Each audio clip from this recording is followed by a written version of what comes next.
See what Gallinari is? You got two people who have injury concerns now. Gallinari has a history of being hurt, and also Blake has a history of being hurt. Gallinari hasn't played over 65 games since 2012.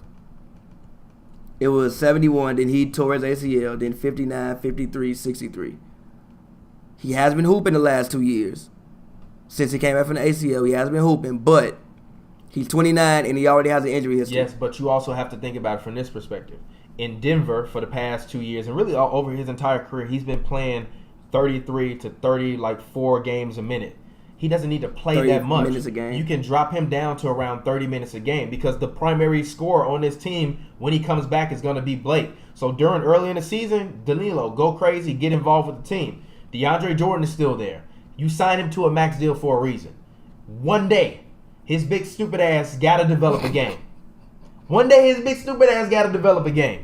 One day he has to. But I think you're putting too much trust. Might be the year. No, but listen. The reason why he didn't want to re-sign with the Clippers in the first place was because of Chris Paul was there. That is true. So now Blake Griffin hated Chris Paul and DeAndre Jordan hated Chris Paul. So imagine how they're going to now play that they don't have to deal with the burden of Chris Paul. Even Doc Rivers, when he was introducing Danilo Gallinari, threw a shot at Chris Paul and said, now I can run my offense the way I wanted to run it. Because now I don't have Chris Paul weighing me down because he's an anchor. Because he had to have the ball in his hands. Otherwise, he was ineffective. That's basically what you get from that.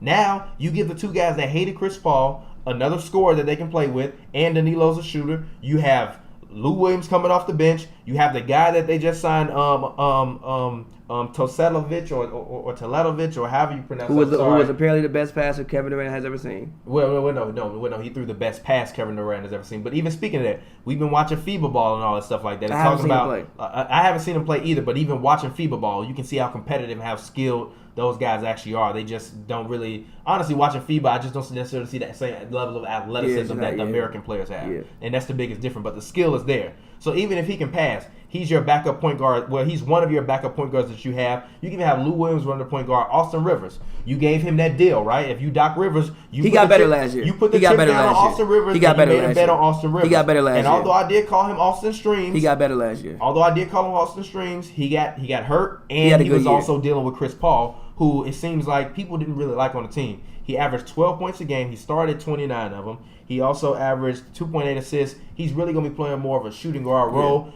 I honestly can see Austin Rivers winding up averaging 16, 17 points a game 17, this year. no. 15, 16, yeah. 17. I think he can give you 17. I think he can give you 17 because when Blake is gone, he's going to get those shots, especially if he's starting a shooting guard.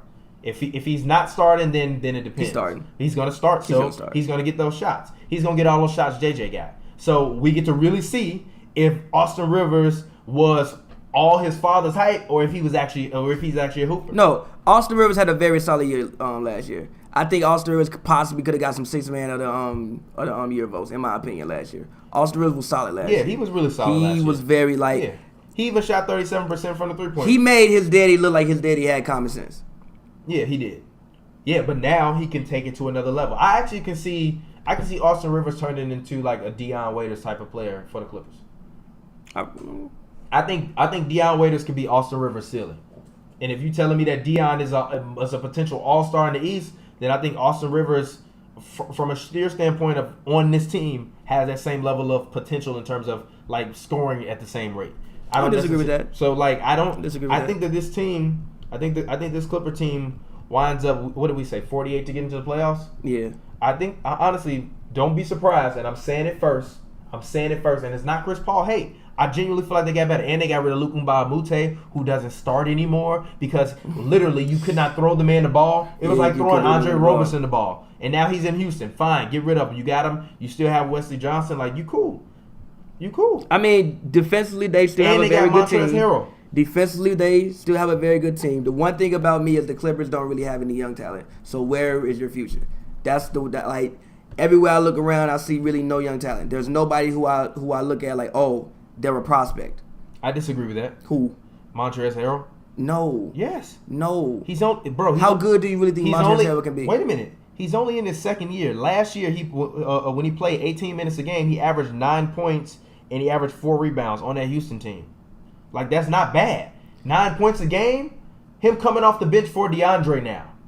And yes, him coming off the bench for DeAndre now. And now, honestly, But do you see Harrell as a guy who could potentially start for you in the future? he's 23 years old. He's See, 23 years old. What DeAndre have on his deal? I mean, left on his deal 2 years. Yeah. So And he's undersized. Okay. He's 6'8". Okay, so what? I see like So what? Montrezl Harrell at best is just an energy guy. At best. But that's what you need, though. You need an energy guy. But that's you need not an energy no guy real- that's gonna be able to get you points. Yeah, but still, that's He's not. still young. But that's not what I consider young talent. He's a piece, though. He's a piece. But there's no interesting young prospects. I think at best he's just a really good energy player. There's nobody where I'm like, yo, he could be an all-star in Yeah, the but future. you're not looking Even and when saying we look that at the on most Warriors, teams. that's not exactly true. That Even is when we true, look at though. the You're not Warriors, looking at we most still teams saying think. they got a potential all-star on their team. Even when we look at the Warriors, we still say, yo, Patrick McCall could possibly be a potential all-star one day. I think he could. Potential fringe Yeah, I could. all-star. I could. Fringe all-star. I could. Somebody who makes one all-star game. I could. I don't see anybody on the Clippers that I'm like, oh, this is young talent. Which is one thing that worries me. Because I don't see them really, they're not contending. They're pretty much in limbo right now. But I do still think for next year, they've recovered from Chris Paul disagree with nicely. that. I think that they're contending. I'm telling you. No, come on, the bro. Clippers. You don't believe that. I'm You don't telling believe you. that. Listen, You don't believe that. Listen. You don't believe that. Listen. If the Clippers, at this point, last year they won 51 games, right? And now the Rockets have Chris Paul. I still don't know how that experiment is going to work. I still think it's going to take time. And Ryan Anderson is still your starting power forward, which although he's decent, he's a liability anywhere on the floor. Anywhere on the floor, period. Agreed. Period. And you have Trevor Ariza and Clint Capella, which is good. It really depends on Clint Capella's division. Growth. But let's just say that the Rockets don't get off to the start that everybody think they get off of, and they wind up being somewhere in the 50 to 52 win range. I honestly would not be surprised if the Clippers fucked around and won 50 to 52 games I can't see and that. snuck into the third seed. I think that the Warriors and the Spurs are going to be very at the top, and I think that the next teams are going to be down at least 10 to 12 games. I do. I think that you're going to see that clear division, and I think that the Clippers will be up there. I think the Thunder will be right in there. No. I think the Trailblazers will be more like around like 47, 48, and I think that because even if you look at last year, the Clippers won 51 games, and then after them, and then they were tied with the Jazz. And then after them, it was OKC with 47, Memphis 43, the Trailblazers 41.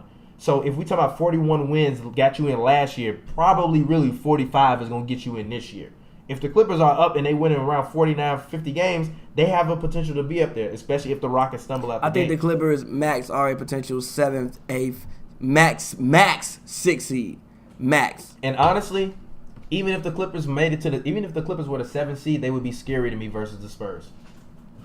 I'll Because give you they that. always play the Spurs very tough. I'll give you and that. you have to depend on Rudy Gay really in the first situation where you depended on him to be like the second guy, but actually be the guy. Not just show up. He doesn't have to to be the second guy. Lamarcus is No. the clear second guy. We very clearly He's saw the second last guy. year LaMarcus Aldridge was not the second guy. Yes, he was. He was decent when he was second. LaMarcus Aldridge played like a flower in the sun in the playoffs. He was Against the shriveling Warriors. up. Against the Warriors. He was Against the shriveling Warriors. up. Against the Warriors. He was shriveling Against up. the Warriors. He was shriveling Against up. the Warriors. Against LaMarcus the Aldridge Warriors. played like a Against flower the in the sun Warriors. last year. Against the Warriors. No. Against the Warriors. No. LaMarcus is just LaMarcus. He's still the second option on this team. But you needed another wing scorer. No, and you 'cause went down and got Rudy. I'm telling Because you had no other wing scoring. No, I'm not giving that to LaMarcus. Regardless, though, I'm I not. do agree. A Clippers Spurs series would not be a quick series. I think that's a series that could be a tough 6 or potentially go 7. And a couple years ago, didn't the Clippers win in the same scenario? No, the Spurs were the 7th seed. Oh, the Spurs were Clippers okay. I Actually, think, yes. yeah. Man, wow, yeah, damn, that's crazy. But I honestly, if the Clippers play the Spurs in the first round, that is their path to the Western Conference Finals. No. Because if they play the Spurs in the first round, then they avoid the Warriors until the Western Conference Finals. So they're gonna beat the Rockets in the next round. I'm telling you, if the Clippers play the Rockets in the second round, the Clippers win. If the Clippers play the Rockets in the second round, the Clippers win. I honestly wouldn't even be shocked by that. I honestly wouldn't even be shocked by that. If the Clippers play the Rockets in the second round, the Clippers are going to win. And I it's going to wouldn't be be shocked by the that. most amazing thing that ever happened to me. I wouldn't even be shocked by that. Because I'm going to be vindicated. For all you people that call me crazy, I'm going to be vindicated. I honestly would not. That seems like something that would happen to Chris Paul. Because then, if that happens, then that means that if the Rockets were actually the third seed, they would play the Rockets in the second round and avoid the Warriors until the Western Conference Finals.